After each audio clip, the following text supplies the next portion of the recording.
Mãe, fecha os olhos, é uma surpresa. Chegamos no seu resort, a Márcia disse. Quando abri os olhos, não vi mar nem piscina, só um portão de ferro descascado de um asilo e muros altos com cacos de vidro. Eu sou a Estela, 72 anos, e minha única filha me descartou como se eu fosse lixo no meio do nada. O que ela não sabe é que a bolsa velha que ela me deixou carregar guarda o segredo da minha vingança. Vocês não imaginam a dor que é sentir o coração quebrar dentro do peito. Não é dor de infarto, não. É pior. É a dor de ver o sangue do seu sangue. A menina que você ninou, te olhando com frieza. Eu estava radiante naquela manhã de terça-feira. Tinha comprado até um maiô novo, azul marinho, discreto, para usar na praia. Fazia 10 anos que eu não via o mar. A senhora vai adorar, dona Estela. Água de coco, sombra fresca. Eu e a Márcia preparamos tudo com carinho. O Roberto, meu genro, dizia enquanto colocava minha mala no carro. Eu acreditei. Como uma boba, eu acreditei. Saí me despedindo dos vizinhos, deixei a chave da minha casa. Um sobrado lindo que eu e meu falecido marido construímos tijolo por tijolo, na mão da Márcia para ela regar as plantas. Eu fui na viagem sonhando com o cheiro da maresia, mas a viagem demorou demais. O cheiro de mar nunca vinha. Quando o carro parou, depois de 4 horas rodando por estradas de terra, o sol estava rachando. O lugar se chamava Lar Doce Idade, mas de doce não tinha nada. As paredes eram cinzas, manchadas de mofo. O cheiro que veio quando baixei o vidro não era de brisa, era de água sanitária misturada com sopa velha e fralda suja. Onde estamos, minha filha? Cadê a praia? Perguntei, sentindo um nó na garganta. A Márcia nem virou para trás. Ela tirou a chave da ignição e suspirou, como quem perde a paciência com uma criança birrenta. Mãe, a senhora precisa de cuidados profissionais. Aquele sobrado é perigoso para a senhora. Escada, tapete. Aqui a senhora vai ter gente olhando 24 horas. Mas, e a viagem? E as férias? Vocês disseram que era um passeio. Minha voz saiu aguda, tremida. O pânico começou a subir. Foi um jeito de falar, Estela. Se a gente falasse a verdade, a senhora ia fazer escândalo. O Roberto disse, ríspido. Ele desceu do carro, abriu o porta-malas e jogou minha mala no chão de terra batida. A mala abriu com um impacto. Meu maiô novo caiu na poeira vermelha. Aquilo me doeu mais do que um tapa. Vocês mentiram para mim, eu não fico aqui. Eu quero ir para a minha casa. Eu gritei. Tentei segurar na porta do carro, mas a enfermeira que veio de dentro do portão era forte. Tinha braços grossos e uma cara fechada. Vamos, vozinha. Sem drama. A família já vai. Eu vi minha filha entrar no carro de novo. Ela não me abraçou. Não me deu um beijo de despedida. Ela só disse pela janela entreaberta. Essa é sua nova casa, mãe. Foram umas férias ótimas da realidade, né? A senhora vai gostar. Daqui a uns meses a gente vem visitar. O carro arrancou, levantando poeira na minha cara. Eu tossi, chorando, gritando o nome dela. Márcia! Márcia! Não me deixa aqui! Mas o carro sumiu na curva. O portão bateu com um estrondo de ferro enferrujado. Trancaram o cadeado. Eu estava presa. Os primeiros dias foram um pesadelo que eu não desejo nem para o meu pior inimigo. Eles pegaram minha mala. Roupa de praia não serve aqui, dona Estela. A diretora, uma tal de Cláudia, disse com um sorriso falso, puxando o meu maiô da minha mão. Vamos guardar. Aqui a senhora usa o uniforme do lar. É mais higiênico. Me vestiram com uma camisola larga, de um tecido áspero que pinicava. Me colocaram num quarto com mais 3 senhoras que nem sabiam mais o próprio nome. O cheiro era insuportável. De noite, eu ouvia gritos. De dia, era um silêncio triste, de gente que só espera a morte chegar. A comida? Mingau ralo de manhã, sopa rala de noite. Eu emagreci 5 quilos no primeiro mês. A humilhação era diária. Para tomar banho, era com mangueira de jardim nos dias quentes, todas juntas, como se fôssemos gado. Eu, que sempre fui uma mulher vaidosa, que ia no salão todo sábado, agora tinha o cabelo cortado curto para não dar piolho, diziam eles. Eu me sentia nua, sem dignidade nenhuma. Eu passava os dias sentada no banco de cimento, olhando para o portão, esperando. Ela vai se arrepender, eu pensava. A Márcia tem bom coração. Foi influência daquele marido dela. Mas o tempo passava. 1 mês, 2 meses, 3 meses. Ninguém veio, nenhuma ligação. A diretora Cláudia vivia dizendo: sua filha ligou, disse que está resolvendo a venda da casa e não pode vir agora. Venda da casa? O sangue gelou nas minhas veias quando ouvi isso. Então era isso. Eles não queriam só se livrar de mim. Eles queriam o dinheiro. O sobrado valia muito. Era o trabalho de uma vida inteira do meu Geraldo. 6 meses se passaram. Eu já estava virando parte da mobília daquele lugar horrível. A muda do quarto 3 era assim que me chamavam, porque eu parei de falar. Para que falar se ninguém ouvia? Mas ontem tudo mudou. Estava chovendo muito. Uma goteira pingava bem em cima da minha cama. Fui mexer na minha bolsa velha de couro, a única coisa que me deixaram ficar porque estava velha demais para ter valor. Eu procurava 1/3 para rezar, pedindo a Deus que me levasse logo. Foi quando meus dedos sentiram um volume estranho no forro da bolsa. Eu tinha esquecido completamente. Minha memória, que eles diziam estar falhando, funcionou num estalo. Lembrei do dia, 1 semana antes da viagem, quando o advogado do Roberto foi lá em casa. Eles queriam que eu assinasse uma procuração dando plenos poderes para eles. É só para pegar seus remédios no posto, sogrinha, o Roberto disse, com aquele sorriso de cobra. Eu fingi que ia assinar, mas eu sou filha de comerciante. Meu pai sempre disse: Estela, nunca assine nada sem ler 3 vezes. Eu li e vi o que era. Eles queriam tudo. Contas bancárias, escritura, pensão. Na hora, eu derrubei a xícara de café na mesa de propósito. Ai, meu Deus, que desastre! Eu gritei. Enquanto a Márcia corria para pegar um pano na cozinha e o Roberto limpava a mesa xingando baixinho, eu troquei os papéis. Eu tinha uma pasta na mesa com receitas de bolo e contas de luz antigas. Na confusão, coloquei a procuração verdadeira dentro da minha bolsa e deixei na mesa uns papéis velhos de seguro que pareciam documentos oficiais. Eles nem conferiram. Pegaram a papelada molhada de café, me deram outra folha qualquer para assinar, que era só uma autorização do plano de saúde, e saíram rindo, achando que tinham me enganado. Ali, no escuro do asilo, com a chuva caindo, eu rasguei o forro da bolsa com a unha. Tirei o papel dobrado.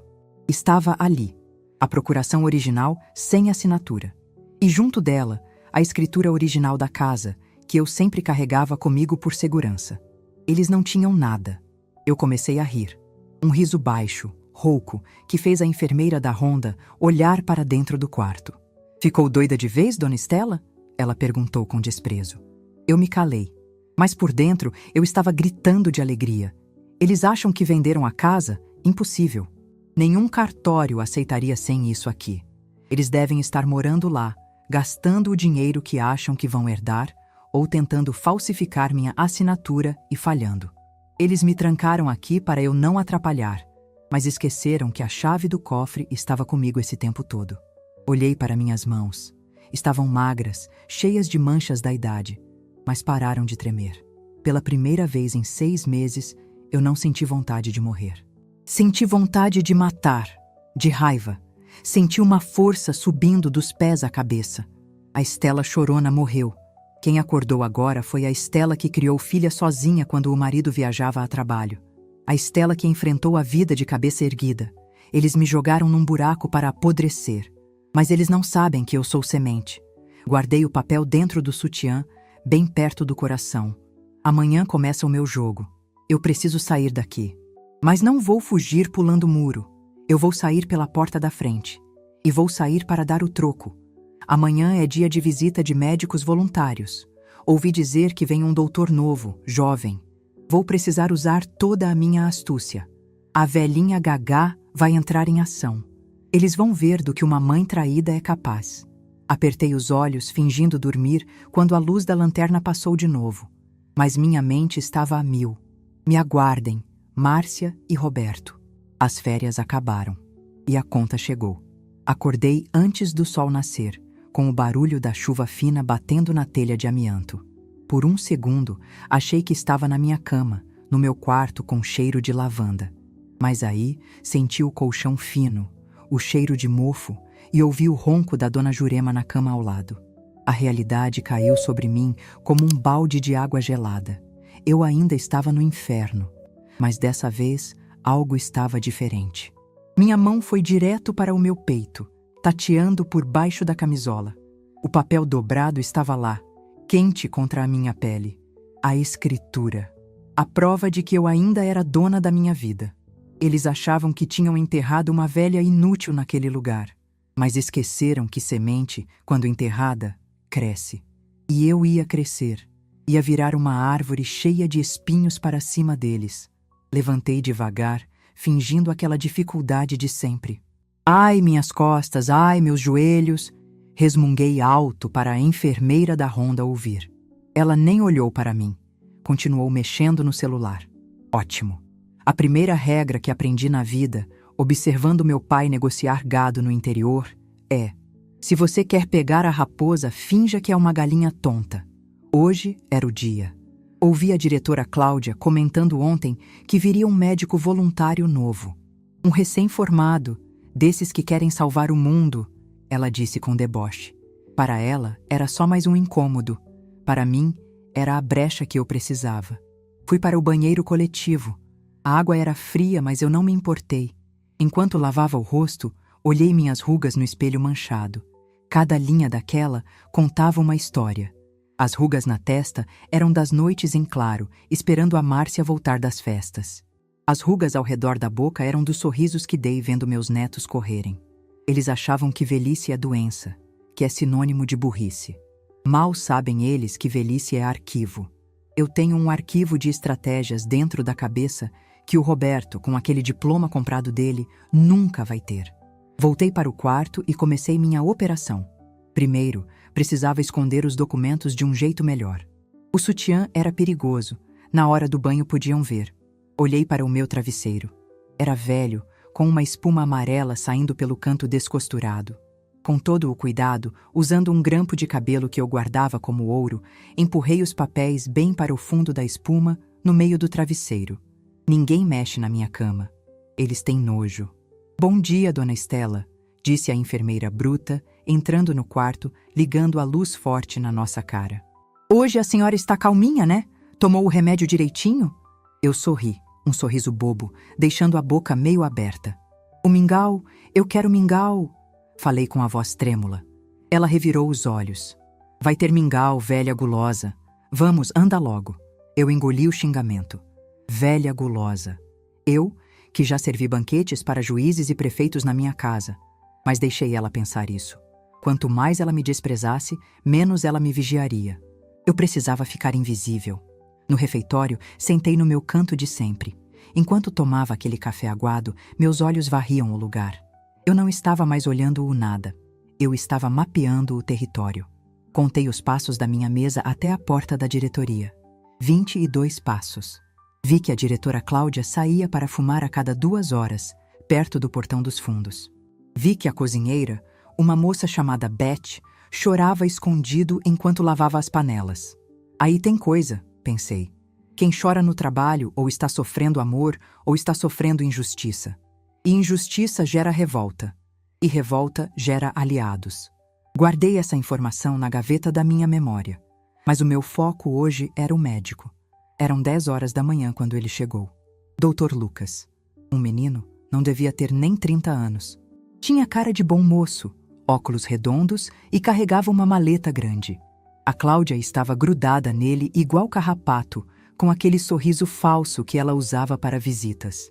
Aqui no Lar Doce Idade tratamos nossos hóspedes como família, doutor, ela dizia, alisando o cabelo de uma senhora que ela tinha gritado 5 minutos antes.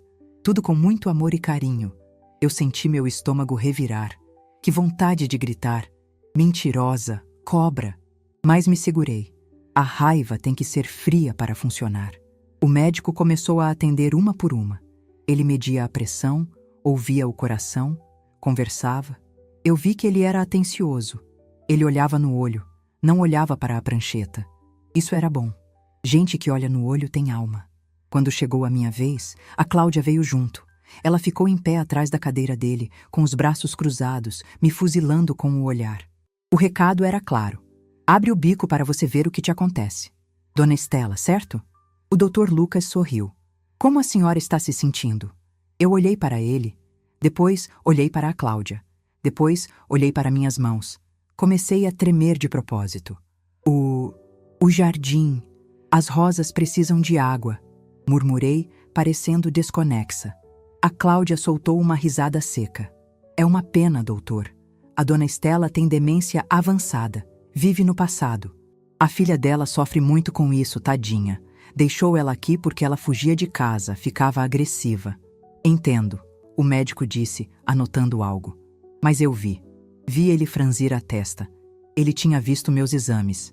Ele sabia que minha saúde física era de ferro. Ele colocou o estetoscópio no meu peito. Respire fundo, dona Estela. Foi nesse momento. A Cláudia, achando que eu estava no mundo da lua e que o médico estava ocupado, virou de costas para atender o celular que tocou. Era coisa rápida, segundos. Eu agarrei o pulso do médico, com força. Não a força de uma velha doente, mas a força de quem amassou pão a vida inteira. Ele assustou e me olhou nos olhos. Eu parei de tremer na hora. Meus olhos focaram nos dele com uma clareza que deve ter assustado o rapaz. Eu não sou louca, sussurrei, rápido e baixo, mas firme como uma rocha. Estou sequestrada. Tenho a escritura. Eles querem minha casa. Volte sozinho.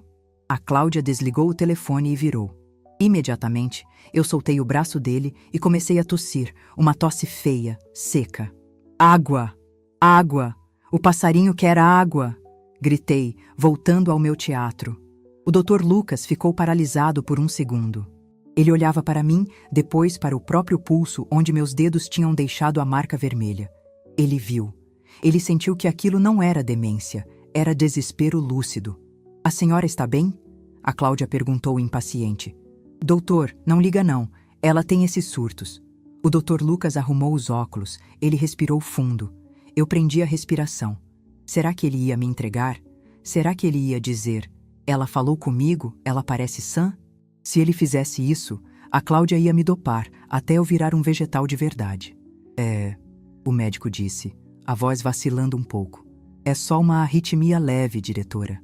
Mas... Ele olhou para mim de novo, e eu vi um brilho diferente no olhar dele. Curiosidade, dúvida. Eu gostaria de pedir uns exames de sangue mais detalhados, para todas elas. Vou precisar voltar semana que vem para coletar, sem falta. Meu coração deu um salto. Ele entendeu. Ele não me entregou e criou um motivo para voltar. Claro, doutor. O que for preciso, a Cláudia disse, sem desconfiar de nada. Para ela, eu era a carta fora do baralho.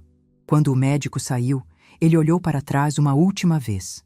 Eu estava lá, babando um pouco no canto da boca, um toque de mestre da minha atuação, mas pisquei. Uma piscada lenta e demorada. Só para ele ver. Passei o resto da tarde numa euforia silenciosa. Eu tinha conseguido. O primeiro passo foi dado. Eu tinha um contato. Voltei para o pátio e fiquei pensando na minha vida. Engraçado como a gente passa anos se diminuindo. Durante 40 anos de casada, o Geraldo resolvia tudo. Banco, contas, impostos. Deixa que eu vejo isso, Estela. Você não entende dessas coisas complicadas, ele dizia. E eu acreditava. Eu achava que meu mundo era só a cozinha e a igreja. Quando ele morreu, a Márcia e o Roberto vieram com o mesmo papo. Mãe, a senhora não entende de juros. Mãe, deixa que o Roberto administra. E eu fui deixando, fui encolhendo, fui virando a vovó que só serve para fazer bolo. Que mentira! Quem fazia o dinheiro do Geraldo render no final do mês? Eu. Quem negociava com o pedreiro na obra da casa? Eu. Quem descobriu que o gerente do banco estava cobrando taxa errada em 1998? Eu. Eu sempre fui esperta. Eu só estava adormecida, confortável. Mas o conforto acabou. A cama dura do asilo acordou a leoa. Enquanto o sol se punha, pintando o muro cinza de laranja, eu vi a cozinheira Beth saindo pelos fundos com o lixo. A diretora Cláudia não estava por perto. Era minha chance de plantar mais uma semente. Eu me levantei e fui caminhando devagarzinho, como quem não quer nada, até perto das latas de lixo. A Beth estava lá, xingando baixinho enquanto tentava fechar um saco pesado. Maldita hora que eu aceitei esse emprego. Ela resmungava. Atrasam o pagamento e ainda me dão comida azeda para levar para casa. Cheguei perto. Betty, chamei baixinho. Ela deu um pulo. Ai, dona Estela, que susto. A senhora não pode ficar aqui. A Cláudia briga. Olhei bem para ela. Vi as olheiras. Vi o sapato furado. A Cláudia é ruim, né, minha filha? Falei, com a voz mansa, de avó. A senhora nem imagina. Ela deixou escapar, baixando a guarda. Desconta até o uniforme do meu salário. Eu imagino... Cheguei mais perto. Sabe, Betty, minha filha é rica. Ela acha que manda em mim. Mas eu tenho um segredo. Um segredo que vale muito dinheiro. A cozinheira me olhou, desconfiada. A senhora tá delirando de novo, dona Estela. Tô não. Mudei o tom. Falei firme. Se você me ajudar, quando eu sair daqui, eu pago o dobro do que essa mulher te deve. Eu só preciso de uma coisa. A Betty olhou para os lados, assustada, mas interessada. A ganância e a necessidade são chaves poderosas. O que a senhora quer? Ela sussurrou. O número do celular daquele médico que veio hoje. Você consegue na ficha dele na recepção quando for limpar lá. Anota num papel de pão e me traz amanhã junto com o café. Ninguém vai ver. Ela hesitou, o medo estampado na cara. Se a Cláudia descobre, ela me mata. Se você não fizer, vai continuar comendo o resto e usando sapato furado. Eu sou sua chance, menina. Acredite na velha. Eu nunca dei calote em ninguém. Ouvi passos no corredor. Vai! Empurrei ela de leve. Pensa no que eu te falei. Voltei para o meu banco antes que a enfermeira aparecesse. Meu coração batia forte. Parecia um tambor. Eu estava jogando um jogo perigoso. Se a Betty me entregasse para a Cláudia em troca de um favorzinho, eu estaria perdida. Mas a vida é risco. Ficar parada aqui esperando a morte não era mais uma opção. A noite chegou. O jantar foi sopa de legumes rala. Eu comi tudo, raspando o prato. Precisava ficar forte. Olhei para as outras senhoras, a dona Cida, a dona Jurema. Elas não tinham mais esperança, mas eu ia lutar por elas também. Deitei na cama e senti o relevo dos papéis dentro do travesseiro na minha nuca. Era desconfortável, mas era o melhor travesseiro do mundo. Era o meu tesouro. Fechei os olhos e imaginei a cara da Márcia quando soubesse que a mamãe Gagá estava montando um exército debaixo do nariz dela. Ela me subestimou. O Roberto me subestimou. O mundo subestima as mulheres velhas. Acham que somos invisíveis. Pois bem, o fantasma agora vai assombrar. Amanhã, se a Betty me trouxer aquele número, eu vou dar um jeito de ligar. Nem que eu tenha que roubar o celular da enfermeira enquanto ela dorme. O plano está traçado. Consegui a atenção do médico. Lancei a isca para a cozinheira. Protegi os documentos. Agora falta o golpe de mestre. Eu preciso fazer a Márcia vir aqui. Eu preciso olhar na cara dela. E para isso, vou ter que fazer algo drástico. Algo que obrigue a diretora a chamar a família. Sorri no escuro. Um sorriso que faria o Roberto tremer nas bases se ele visse. Dorme com Deus, Márcia, pensei. Aproveita bem sua cama macia na minha casa, porque o despejo está chegando. O dia amanheceu cinzento, com aquela luz fraca que mal consegue atravessar a sujeira das janelas do lar Doce Idade. Para a maioria ali, era só mais um dia de espera pelo fim. Para mim, era o dia do início da guerra. Eu acordei sentindo o papel da escritura dentro do travesseiro, roçando na minha nuca como se fosse um segredo sussurrado no meu ouvido durante a noite toda. Você é a dona, Estela. Você é a dona. Levantei devagar. Meus ossos estalaram, mas a dor nas juntas parecia menor hoje. A raiva é um ótimo remédio para reumatismo, viu? Ela esquenta o sangue. Fui para o refeitório arrastando os chinelos, fazendo aquele barulho de schlep-schlep que irritava a enfermeira Solange. Eu precisava manter o personagem. A velhinha Gagá não podia desaparecer de uma hora para outra. Sentei na minha mesa de sempre, de frente para a porta da cozinha. A Betty apareceu empurrando o carrinho de café. O cheiro de pão amanhecido e café queimado invadiu o salão. Ela estava com os olhos vermelhos, parecia que tinha chorado a noite toda. Quando ela chegou na minha mesa, serviu o café na minha xícara de plástico lascada. Bom dia, vó, ela disse baixo, sem me olhar. Enquanto ela colocava o pão no meu prato, senti algo roçar na minha mão. Um papelzinho minúsculo, dobrado várias vezes, áspero como lixa. Meu coração deu um salto mortal dentro do peito, mas minha mão foi rápida como o bote de uma cobra.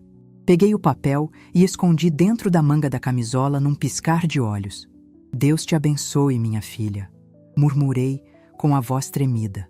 Beth me olhou por um segundo. Vi medo nos olhos dela, mas vi esperança também. Ela sabia que eu era a única chance de ela sair daquela miséria, assim como ela era a minha chance de sair daquele cárcere.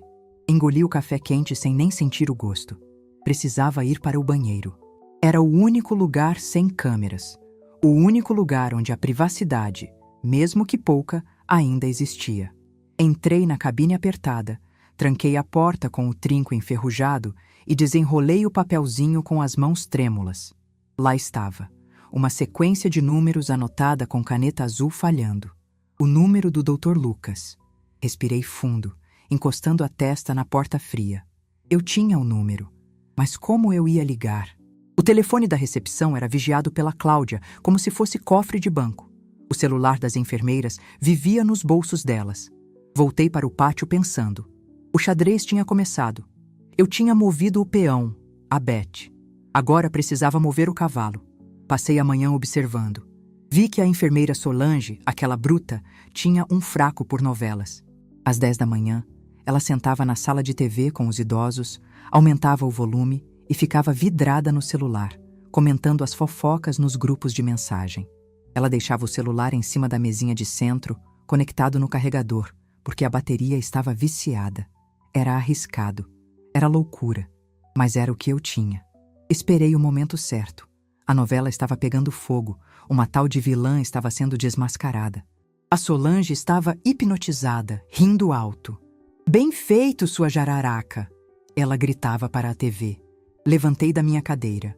"Banheiro, xixi", resmunguei alto, segurando a barra da camisola. "Vai logo, dona Estela, não enche." A Solange nem tirou os olhos da tela. Fui em direção ao corredor dos quartos, mas no meio do caminho desviei para a cozinha. A porta estava entreaberta. A Beth estava lá dentro, descascando batatas. Entrei rápido e fechei a porta atrás de mim. "Beth, agora!" sussurrei. Ela derrubou a faca na pia. "Dona Estela, a Cláudia está no escritório. Se ela te vê aqui..." "O celular, Beth. Me empresta o seu. Agora. É vida ou morte." "Eu não tenho crédito, dona Estela. E se pegarem, eu só preciso dar um toque a cobrar. Por favor, lembra do que eu te falei. O dobro do seu salário. Uma vida digna." A menina tremeu. Ela olhou para a porta. Olhou para mim. A mão dela foi no bolso do avental sujo. Tirou um aparelho velhinho, com a tela trincada. Rápido. Pelo amor de Deus, rápido. Peguei o aparelho. Meus dedos pareciam grossos demais para aquelas teclas pequenas. Disquei o número do papelzinho. O coração batia na garganta. Chamou uma vez. Chamou duas. Chamou 3. "Alô?" A voz masculina atendeu. Era ele, Dr. Lucas. "Doutor..." Minha voz saiu um fiapo. Engoli seco e firmei. "Dr. Lucas, é a Estela, a paciente do asilo." Silêncio do outro lado. "Dona Estela? Como a senhora..." "Escute, não tenho tempo. Eles me prenderam aqui. Minha filha roubou tudo. Eu tenho as provas. A escritura, a revogação da procuração. Tá tudo comigo. Eu preciso que o senhor venha amanhã, às 2 da tarde. Dona Estela, calma. Eu já pedi os exames. Eu ia voltar na semana que vem. E semana que vem eu posso estar morta." Falei com uma urgência que assustou até a Beth. "Eles estão me dopando. O senhor precisa vir amanhã, mas não venha sozinho se puder. E traga uma desculpa oficial. E tem mais. A minha filha vai estar aqui." "Sua filha?" A diretora disse que ela viajou. "Eu vou fazer ela vir. O senhor só precisa estar aqui para testemunhar. Por favor, doutor. O senhor fez um juramento de proteger a vida. A minha vida está na sua mão." Ouvi a respiração dele do outro lado. Ele era jovem, idealista. Eu apostei todas as minhas fichas na bondade dele. "Eu estarei aí, amanhã às 14 horas. Vou dizer que preciso coletar uma amostra urgente que deu alterada." "Obrigada, meu filho. Deus te pague." Desliguei e apaguei o número da chamada. Devolvi o celular para a Beth. Ela estava pálida. "A senhora é doida." Ela sussurrou. "Sou. Doida por justiça." Agora volta a descascar batata e finge que nada aconteceu. Saí da cozinha e voltei para o corredor a tempo de ver a novela acabar. Ninguém notou. Agora vinha a parte difícil, o grande ato. Eu precisava trazer a Márcia e o Roberto para a cova dos leões. E qual é a única coisa que faz gente ruim correr? Dinheiro, ganância. Esperei até a hora do almoço. A diretora Cláudia apareceu no refeitório para inspecionar, com aquela cara de general. Ela parou perto da minha mesa. Comecei a rir. Um riso solto, olhando para o teto. "O que foi agora, dona Estela?" Ela perguntou com desprezo. "Ouro, tanto ouro." Falei parecendo alucinada. O Geraldo era muito esperto. Enterrou tudo. A Cláudia parou. O silêncio se fez ao redor. "Do que a senhora está falando?" "As barras, embaixo da goiabeira, no quintal da casa velha." Continuei balançando a cabeça como se conversasse com fantasmas. "A Márcia não sabe... Tadinha, ela vendeu a casa barata, perdeu o tesouro." Vi os olhos da Cláudia brilharem. Não era preocupação médica, era cifrão. Ela se aproximou, baixando o tom de voz, tentando ser cúmplice. "Que tesouro, querida? O seu marido deixou ouro?" "Shh!" Coloquei o dedo na boca. "Segredo, só eu sei. Mas eu vou morrer logo. Devia contar para Márcia. Ela ia ficar tão rica, mas ela não vem. Ela me esqueceu." A Cláudia engoliu a isca com anzol e tudo. Se tivesse ouro enterrado na casa e a casa estivesse sob controle dela, ou da Márcia, com quem ela certamente tinha algum acordo financeiro por fora para me manter ali, isso valia milhões. "A senhora quer ver sua filha, dona Estela?" "Quero. Preciso desenhar o mapa, antes que o anjo me leve." Revirei os olhos e deixei a cabeça cair na mesa, fingindo um desmaio súbito. Foi um alvoroço. "Enfermeira, pressão baixa!" A Cláudia gritou. Enquanto me levavam para a enfermaria, eu mantive os olhos fechados, mas ouvi a Cláudia no telefone do corredor. "Márcia, é a Cláudia. Escuta, sua mãe teve um surto, mas falou coisa com coisa, dinheiro, ouro enterrado no quintal. É sério, ela quer desenhar um mapa, acho bom vocês virem amanhã. Ela tá fraca, não sei se dura muito. Venham logo." Sorri por dentro. A ganância é uma coleira, e eu acabava de puxar a corrente. A noite foi longa. Não dormi. Fiquei repassando o plano. Amanhã o palco estaria montado. Márcia e Roberto de um lado, sedentos pelo ouro. Dr. Lucas do outro, a testemunha da minha sanidade e dos maus tratos. E eu no meio. Passei a noite costurando mentalmente o que eu ia dizer. Eu não podia errar. O dia seguinte amanheceu com sol. Um bom sinal. Às 2 da tarde em ponto, ouvi o barulho de um motor potente no portão. Espiei pela janela do quarto. Era um carro preto, brilhante, enorme. Um SUV desses que custam o preço de um apartamento. Desceram dele a Márcia e o Roberto. A Márcia estava diferente. Cabelo loiro platinado, óculos escuros de marca, uma bolsa que parecia custar mais que a minha vida inteira. O Roberto estava mais gordo, usando uma camisa polo apertada na barriga. Eles caminhavam com aquele ar de donos do mundo, pisando na terra batida do asilo com nojo. Meu coração apertou, não de medo, mas de tristeza. Como o dinheiro estraga as pessoas. Aquela era a menina que eu ensinei a rezar? A Cláudia foi receber eles cheia de sorrisos. Ela está no quarto, descansando. Está meio confusa, mas insiste em falar desse tal mapa do tesouro. Eles vieram para o meu quarto. Eu estava sentada na cama, segurando minha bolsa velha com força. Quando a Márcia entrou, o cheiro do perfume caro dela infestou o ar, brigando com o cheiro de mofo. "Mãe!" ela chamou, tirando os óculos escuros. Não tinha amor na voz, tinha impaciência. "Márcia, minha filhinha." Estendi a mão, trêmula. "Teatro, Estela, teatro." Ela não pegou minha mão. Ficou parada no pé da cama. "A Cláudia disse que a senhora tem algo para contar." "Que história é essa de ouro? O papai nunca teve ouro." "Teve sim." Forcei uma tosse. "Ele escondia da receita. Roberto sabe como é." O Roberto deu um passo à frente, os olhos miúdos brilhando de cobiça. "Onde tá, dona Estela? Fala pra gente. A gente busca pra senhora." Eu preciso que vocês assinem." Comecei a balbuciar. "Assinar o quê?" A Márcia perguntou ríspida. "A promessa. Que vão cuidar de mim." "Ah, mãe, para com isso. A gente já cuida. Fala logo onde está o ouro. Márcia explodiu. A máscara de boa filha nem existia mais. Nesse exato momento, ouviu-se uma movimentação no corredor. A voz da Cláudia soou nervosa. Doutor, o senhor não pode entrar assim. Não é horário de visita médica. Eu tenho uma notificação da Vigilância Sanitária para coleta de amostras de emergência, diretora. Se me impedir, chamo a polícia agora mesmo. Era o Dr. Lucas. Ele entrou no quarto como um furacão, de jaleco branco, prancheta na mão e cara de poucos amigos. O quarto ficou pequeno para tanta gente. Márcia, Roberto, Cláudia e o médico. Quem é esse? O Roberto perguntou, agressivo. Médico responsável pela avaliação geriátrica. O doutor. Lucas respondeu seco. Olhou para mim. Dona Estela, a senhora está bem? A Cláudia estava pálida. O Roberto estava vermelho. A Márcia estava confusa. Era a minha deixa. Parei de tremer. Endireitei a coluna. A velhinha Gagá saiu de cena. Quem estava ali agora era a Estela matriarca. Olhei bem nos olhos da minha filha. Márcia. Minha voz saiu firme, clara, sem nenhum traço de demência. Não existe ouro nenhum. Eles paralisaram. O silêncio foi absoluto. O quê? Ela sussurrou. O único ouro que existia nessa família era a minha confiança em você. E você gastou tudo. Levei a mão ao travesseiro. Puxei, num movimento rápido, o envelope com os documentos e a escritura. Vocês acharam que eu estava caduca. Acharam que podiam me jogar aqui para morrer e ficar com a casa. Mas vocês esqueceram que quem construiu aquele teto fui eu. Joguei os papéis na cama, entre nós. Essa é a escritura original.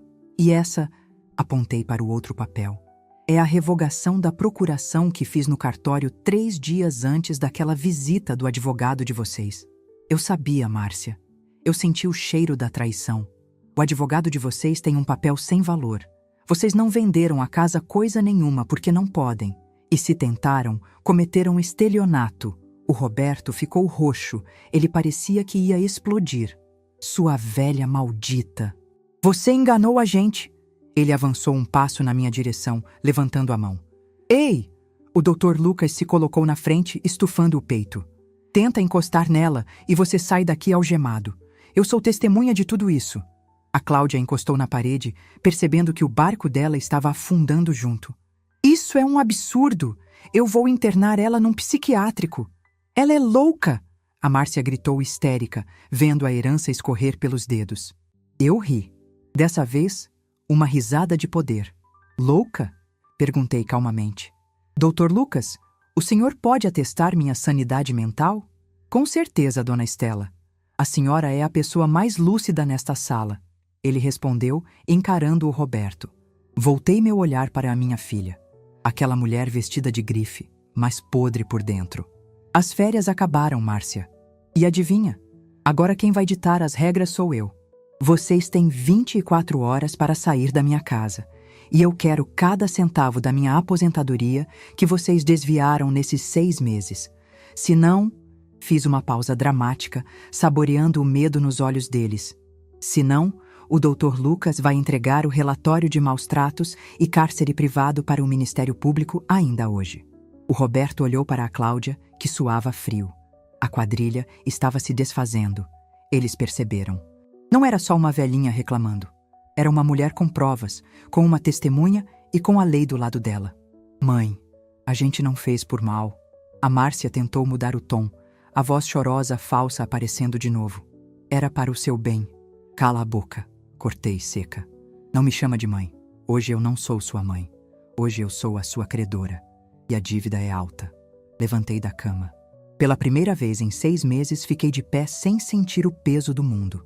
Quero minhas roupas, as que vocês trouxeram. E quero ir embora agora. No carro de vocês.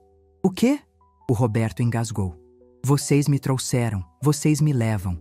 Eu vou sair daqui de cabeça erguida, no banco de trás daquele carro de luxo, enquanto vocês vão dirigindo e suando frio, pensando em como vão explicar para a polícia o que fizeram. Olhei para a Cláudia. E você, diretora? Reze. Reze muito. Porque a Beth e as outras enfermeiras têm muita coisa para contar para o Dr. Lucas. O clima no quarto era de velório. O velório da ganância deles. Eu vi o medo real na cara do meu genro covarde. Vi o choque na cara da minha filha mimada. Eles acharam que eu era o passado, descobriram que eu sou o futuro deles. Um futuro bem preto se não fizerem o que eu mando. Vamos, Dr. Lucas. O senhor me acompanha até o carro para garantir que não aconteça nenhum acidente? Será um prazer, Dona Estela. Dei o primeiro passo em direção à porta. A liberdade tinha cheiro de vitória. Mas eu sabia que a guerra não tinha acabado. Tirar eles da minha casa seria fácil. Difícil seria tirar a dor do meu coração. Mas uma coisa de cada vez. Primeiro, a justiça. Depois, a cura. O ar-condicionado daquele carro importado estava gelado, mas o Roberto suava como se estivesse colhendo cana no sol de meio-dia. Eu ia sentada no banco de trás, sozinha, como uma rainha sendo levada pela sua carruagem, mas meu coração batia apertado. Atrás de nós, pelo vidro traseiro, eu via os faróis do carro popular do Dr. Lucas nos seguindo. Aquele menino foi um anjo que Deus mandou. Ele não arredou o pé, disse que só ia embora quando me visse trancada em segurança dentro da minha casa. O silêncio dentro do carro era pesado. Ninguém falava nada. A Márcia, no banco da frente, soluçava baixinho. Mas eu conheço o choro da minha filha. Aquele não era choro de arrependimento, era choro de quem foi pega no flagra. Era choro de criança mimada que perdeu o doce. Mãe, ela tentou falar com a voz embargada, virando um pouco o pescoço. A senhora precisa entender.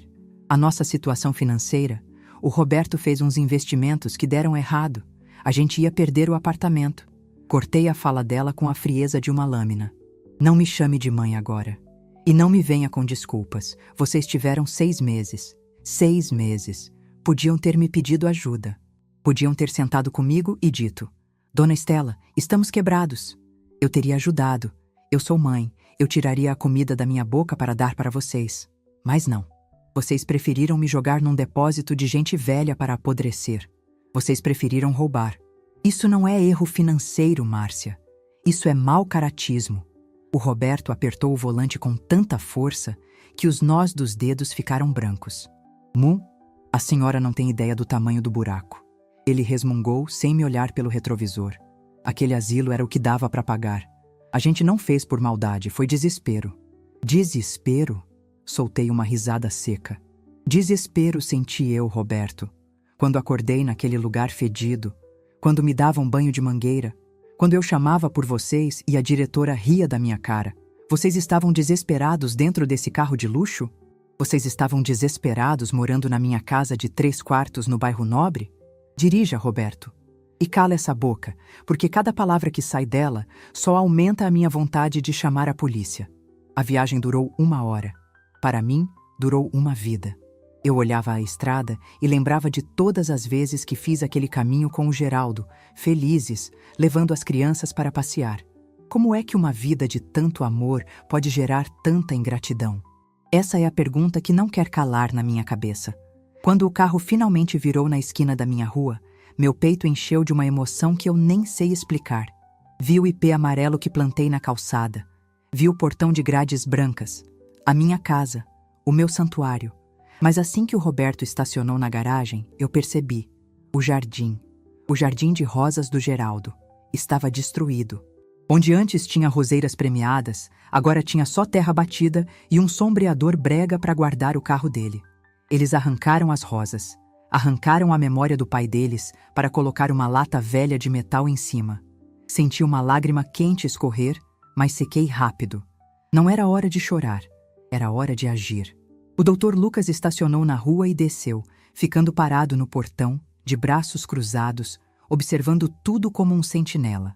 Eu acenei para ele, indicando que podia esperar ali. Eu precisava entrar sozinha primeiro. Abri a porta do carro e desci. Minhas pernas estavam firmes. Caminhei até a porta da sala. A Márcia veio atrás, tateando a bolsa para achar a chave. Abre, ordenei. Ela abriu. A porta rangeu. Entrei na minha sala e o ar me faltou. Não era mais a minha casa. As minhas cortinas de renda, que eu mesma bordei, tinham sumido.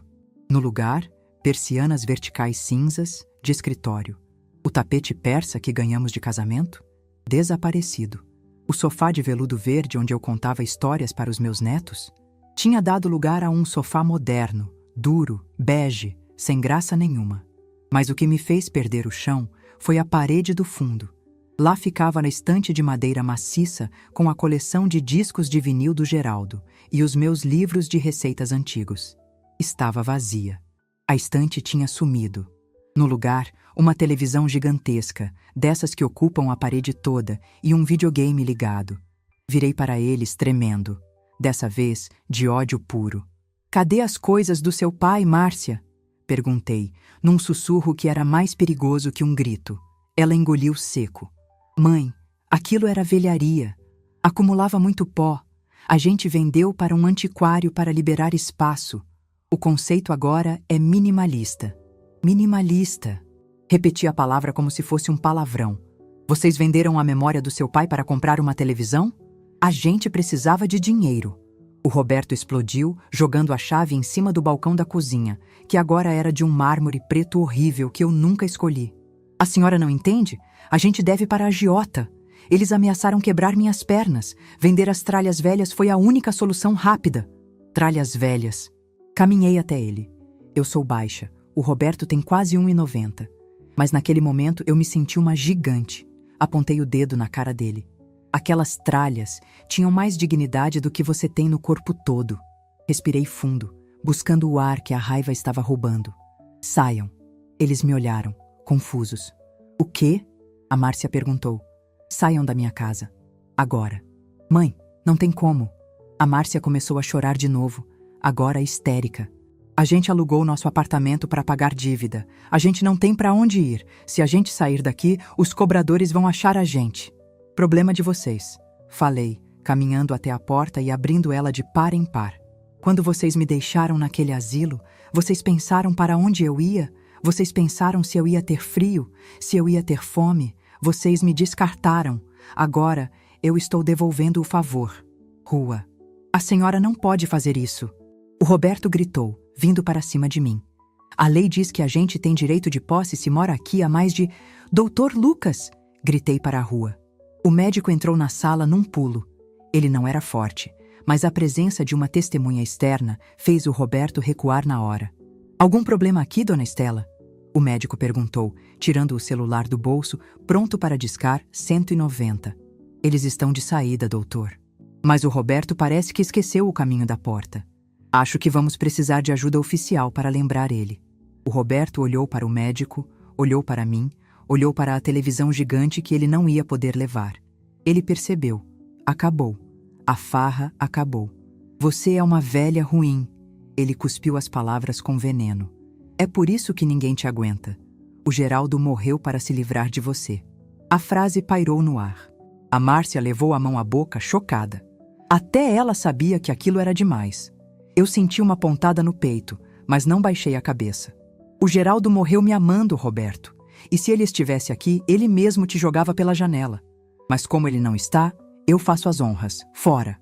"Vamos, Roberto." A Márcia puxou o braço do marido. "Vamos embora. Ela tá louca. Depois a gente resolve isso na justiça." "Na justiça?" Eu ri. "Ótimo. Vamos para a justiça. Eu tenho o laudo do Dr. Lucas sobre minhas condições físicas quando cheguei no asilo. Tenho o testemunho da enfermeira Betty sobre o cárcere privado. Tenho a cópia da escritura.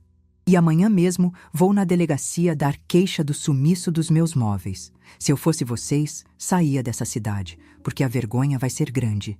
Eles pegaram algumas bolsas que estavam jogadas no sofá. A Márcia tentou levar um vaso de cristal que estava na mesa. "Deixa aí", gritei. "Tudo que está dentro dessa casa é meu. Vocês só levam a roupa do corpo e o que tiver na mala desse carro maldito. O resto fica para pagar o prejuízo que vocês me deram." Eles saíram. A Márcia chorando alto, fazendo cena para os vizinhos que já estavam nas janelas olhando. O Roberto xingando, cantando pneu ao sair da garagem. O carro sumiu na rua. O silêncio voltou. Olhei para o Dr. Lucas. O rapaz estava pálido. A senhora é uma fortaleza, dona Estela." Ele disse com respeito. "Sou nada, meu filho. Sou só uma mãe com o coração partido. A senhora quer que eu fique? Posso dormir no sofá, ou nesse sofá novo aí." Sorri, cansada. "Não precisa, doutor. Eles não voltam hoje. São covardes. E eu Eu preciso ficar sozinha com a minha casa. Preciso pedir perdão para as paredes pelo que deixei acontecer. Agradeci a ele 1000 vezes. Prometi que ia no consultório dele na semana seguinte para fazer o check-up de verdade. Ele me deu um abraço apertado, aquele abraço de neto que a gente sente falta, e foi embora. Tranquei o portão, passei a chave na porta principal, passei a tranca de segurança. Fiquei sozinha na sala estranha. Caminhei devagar até onde ficava a poltrona do Geraldo. O espaço vazio doía mais do que se tivesse um buraco no chão. Fechei os olhos e respirei fundo. O cheiro deles ainda estava ali. Cheiro de cigarro do Roberto, perfume doce da Márcia. Fui até a janela e abri tudo. Deixei o vento entrar. O vento da tarde trazendo cheiro de chuva. Sai tudo de ruim. Fui falando alto, abanando o ar com as mãos. Fui até a cozinha. A geladeira estava cheia de cerveja e comida congelada. Peguei um saco de lixo preto grande. Comecei a jogar tudo fora. Cerveja, pizza, potes de sorvete caro. Joguei tudo. Eu não ia comer a comida deles. Fiz um café. O meu café. Forte. No coador de pano que, graças a Deus, estava escondido no fundo do armário e eles não jogaram fora. Sentei numa cadeira de plástico que achei na área de serviço, bem no meio da sala vazia e moderna demais. Tomei um gole do café quente. A ficha caiu. Eu estava sozinha. Sem móveis, sem rosas no jardim, sem filha, sem genro, mas eu estava livre. Olhei para a televisão gigante na parede. Amanhã eu vendo essa porcaria e compro minhas roseiras de volta. Falei em voz alta. E ri. Ri sozinha na sala grande. Mas aí o riso virou choro. Um choro doído, profundo. Chorei pela menininha que eu criei e que virou um monstro. Chorei pelo marido que não estava lá para me defender. Chorei pelos 6 meses de humilhação. Chorei até secar. Quando levantei já era noite. Lavei o rosto. Olhei no espelho do banheiro, que agora tinha uma luz de LED horrível em volta. A Estela que olhou de volta não era a mesma que saiu para viajar há 6 meses. Aquela Estela era ingênua. A Estela de agora tinha cicatrizes. Fui para o meu quarto. O único cômodo que eles mexeram pouco. A minha cama ainda estava lá. O guarda-roupa também. Abri a porta do armário e vi minhas roupas empurradas para o canto, espremidas pelas roupas do Roberto. Tirei as roupas dele, uma por uma, e joguei no chão. Fiz um monte. Amanhã eu ponho fogo ou dou para o lixo. Deitei na minha cama. O cheiro da minha casa, mesmo misturado com o deles, começou a voltar. Peguei o telefone fixo na cabeceira. Será que funcionava? Deu linha. Disquei o número da dona Clotilde, minha vizinha e amiga de 30 anos. Alô? Clotilde? Estela? A voz dela era de espanto. Minha nossa, mulher! Você sumiu? A Márcia disse que você estava viajando pela Europa, que não queria falar com ninguém. Europa, Clotilde? Dei uma risada cansada. Digamos que eu fui para um lugar bem longe, mas voltei. E tenho muita fofoca para te contar. Mas antes, você sabe o telefone daquele rapaz que faz carreto? E daquele marceneiro bom? Sei sim, mas... Você voltou agora? Tá tudo bem? Agora tá, amiga. Agora tá. Amanhã vem aqui tomar café. Traz bolo porque a minha despensa tá vazia, mas a minha vontade de viver tá cheia. Desliguei. Abracei meu travesseiro. Dessa vez, sem escrituras escondidas dentro. Só espuma macia. Eles levaram meus móveis. Levaram meu dinheiro. Levaram minha paz por um tempo. Mas não levaram minha coragem. Amanhã começa a reforma. Não da casa, mas da minha vida. Eu tenho 72 anos e acabei de descobrir que sou mais forte que muito marmanjo. A casa está silenciosa, mas não é um silêncio de morte. É um silêncio de página em branco. E a caneta está na minha mão. Dormi. E pela primeira vez em 6 meses, dormi sem medo de acordar. 3 meses se passaram desde aquela tarde em que eu expulsei a ingratidão de dentro da minha casa. Se vocês passarem na minha rua hoje, vão ver algo diferente. O muro não é mais só um muro. É um suporte para a minha trepadeira de jasmim que está voltando a crescer. E no jardim? Ah, o jardim. Estou aqui, de joelhos na terra fofa, com a mão suja de barro e o coração limpo. Arranquei aquele sombreador de metal horrível que o Roberto tinha colocado. Mandei o pedreiro quebrar o cimento. Trouxe terra adubada. E hoje plantei a última muda de rosa vermelha, daquelas bem aveludadas que o Geraldo adorava. Agora sim, minha velha, falei alto, conversando com a roseira. Agora você tem espaço para respirar. Levantei, bati a poeira do avental e olhei para a fachada da minha casa. Ela parecia sorrir de volta para mim. As janelas estavam abertas. As cortinas de renda, que eu achei socadas num saco de lixo na garagem e lavei com anil, dançavam com o vento. Aquele cheiro de cigarro e perfume caro saiu. Agora minha casa cheira a bolo de fubá e café fresco. Cheira a lar. Mas não pensem que foi fácil. A primeira semana sozinha foi de um silêncio que doía nos ouvidos. Eu acordava de noite achando que ainda estava no asilo, tateando o colchão para ver se achava a escritura escondida. Levava uns minutos para meu coração acalmar e eu perceber que estava na minha cama macia. Tive que vender a televisão gigante. O dinheiro deu para pagar as contas de luz atrasadas, que eram muitas, porque o ar-condicionado ficava ligado 24 horas com eles aqui, e para comprar minhas plantas. O sofá bege duro, vendi também. Comprei um usado, fofinho, numa loja de móveis do bairro. Não é chique, mas abraça a gente quando senta. E a Márcia e o Roberto? A notícia corre rápido em cidade pequena. Fiquei sabendo pela Clotilde que eles estão morando num apertamento de um quarto na periferia. O carro de luxo foi retomado pelo banco na semana passada. O Roberto está trabalhando de motorista de aplicativo com um carro alugado. E a Márcia? Bem, a Márcia teve que descer do salto. Ouvi dizer que está vendendo cosméticos de porta em porta. A vida cobra, minha gente. E cobra com juros. O telefone tocou. Enxuguei as mãos no pano de prato e atendi. Alô? Mãe? A voz do outro lado era fraca, chorosa. Respirei fundo. Era a primeira vez que ela ligava em 3 meses. Oi, Márcia. Mãe, a senhora está bem? Ela perguntou, mas eu sentia o interesse por trás da pergunta. A gente está passando uma necessidade danada aqui. Cortaram a internet. O Roberto está com dor nas costas de tanto dirigir. Eu puxei uma cadeira e sentei. Antigamente, eu já teria dito: vem pra cá, filha, eu faço uma sopa. Mas a Estela de hoje aprendeu que amor sem limite é veneno. Sinto muito, Márcia, de verdade. Deve ser duro viver sem luxo. É insuportável, mãe. A senhora não tem coração? A senhora está aí sozinha nessa casa enorme. Podia deixar a gente voltar só por uns tempos até a gente se ajeitar.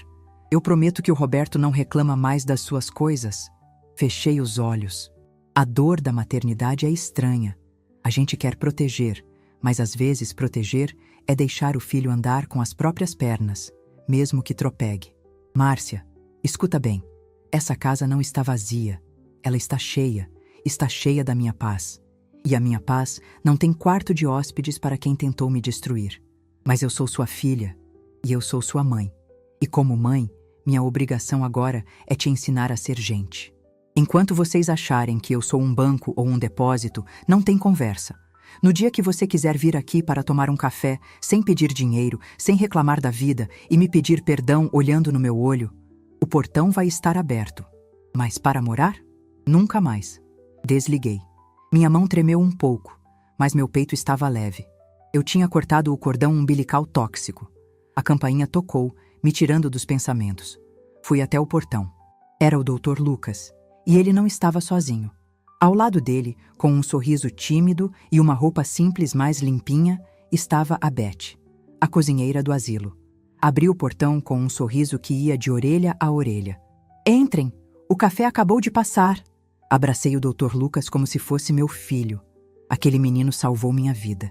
E abracei a Beth, que chorou no meu ombro. Dona Estela, a senhora nem sabe. A Beth soluçava. Vamos entrar, vamos sentar e conversar. Puxei eles para a cozinha. Na mesa, com bolo, broa e queijo fresco, o Dr. Lucas me contou as novidades.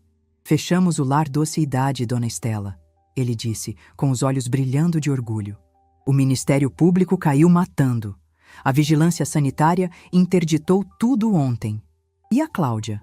Perguntei, sentindo um arrepio só de lembrar o nome daquela víbora. A presa, Beth disse, limpando as lágrimas e sorrindo. Tentou fugir com o dinheiro do cofre, mas a polícia pegou ela na rodoviária. Vai responder por estelionato, maus tratos, apropriação indébita. A lista é longa. Bati a mão na mesa num gesto de triunfo. Deus não dorme. Eu sabia. E tem mais. O Dr. Lucas continuou. Conseguimos transferir as outras idosas. A dona Jurema, a dona Cida, foram para um lar municipal sério, com convênio que a prefeitura arrumou. Vão ser bem tratadas. Eu senti uma alegria tão grande que parecia que ia explodir. Eu não tinha me salvado sozinha. Eu tinha ajudado a salvar as outras. Minha passagem por aquele inferno teve um propósito. E você, Beth? Olhei para a moça. Está desempregada agora? Ela baixou a cabeça. Tô, dona Estela.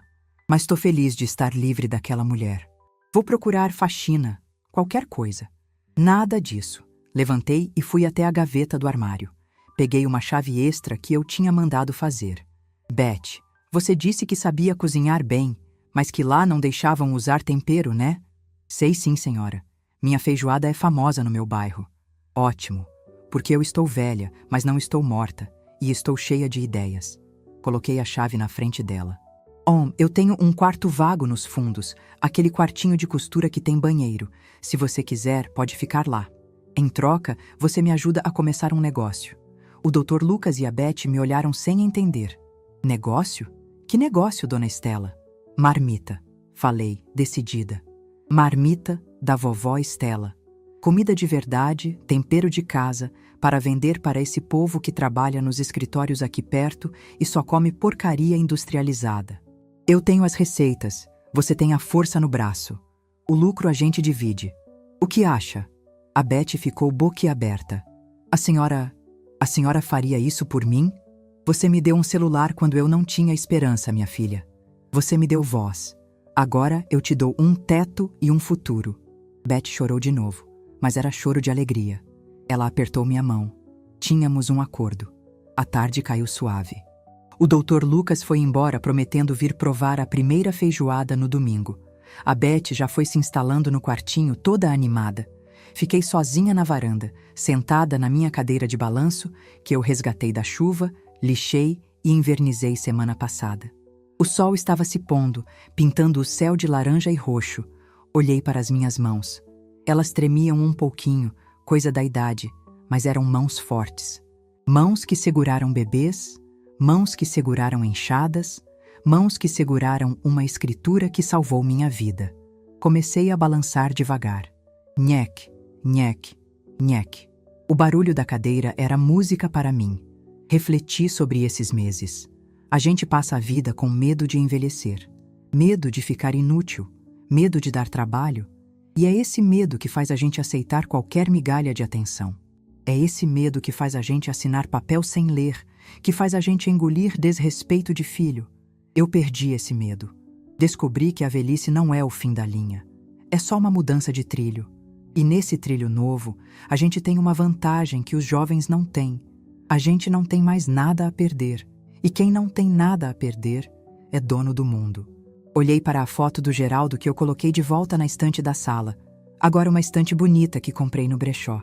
Viu só, meu velho? Sussurrei. Eles acharam que eu era sucata, mas eu sou relíquia, e relíquia custa caro. Amanhã vou acordar cedo. Tenho que ir no mercado com a Beth comprar feijão preto e couve. Tenho que ir no cartório resolver a papelada da minha aposentadoria que finalmente recuperei. Tenho vida para viver. E para você que está me ouvindo, fica o meu recado de avó, de amiga, de sobrevivente. Não deixe ninguém te dizer que o seu tempo passou. Não deixe ninguém te trancar num canto. Não deixe ninguém, nem mesmo o filho que você pariu, te tratar como peso.